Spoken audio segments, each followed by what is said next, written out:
This is a lovely late November treat. They actually haven't done very well near me this year, and I haven't seen that many of them.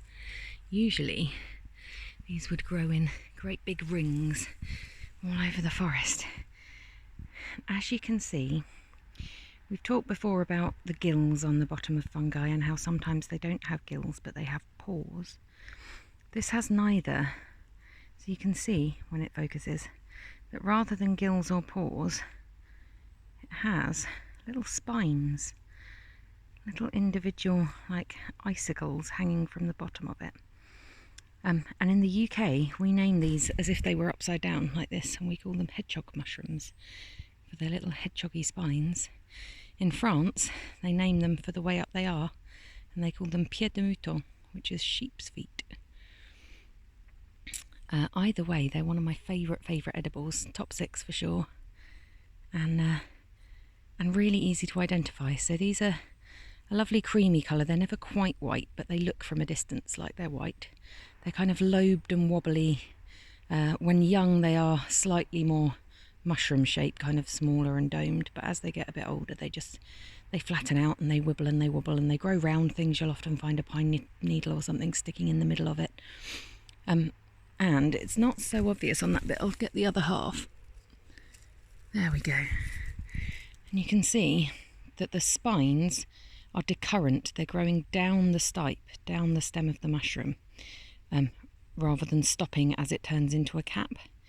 The reason that I'm showing you that is that the only other thing that this could be mistaken for is another edible. It's not quite as nice, I don't think.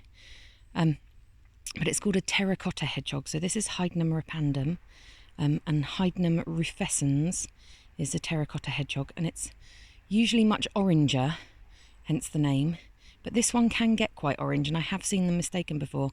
Even I, online once or twice, have found it hard until I get the right picture, because they can look closer to each other than you'd think. Terracotta hedgehogs are usually slimmer and more delicate looking. They usually have more of a traditional mushroom shape, kind of a cap and a stem, rather than this kind of wobbles off into a big kind of flat wobbly thing.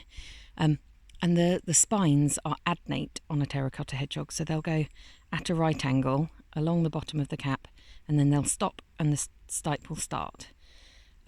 Whereas this, the spines are decurrent. They are both edible, so not something to worry about.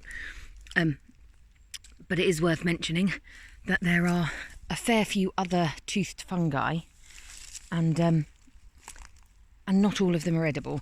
The only one that you're likely to mix it up with is the terracotta hedgehog. The others are mostly kind of brown or grey, or not looking like this. You see what I mean? They're kind of fused together with these spines all the way down onto the stipe there. And yeah, the other ones they just don't look the same. They're kind of grey and brown and not very appetizing looking, and relatively rare, whereas these are very common. So yeah, I think as long as you stick to white and orange looking and spines on the bottom and growing on the ground. There is also one that's called a jelly tooth, I think. I'm trying to think of its proper name. But it grows out of wood and it's jelly-like and has the spines on the bottom. But again, it doesn't actually look that similar. So I think you're going to be just fine to identify those yourself in the field, knowing that about them.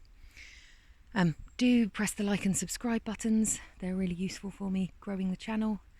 And yeah, enjoy your walks. It's still autumn. There are still mushrooms.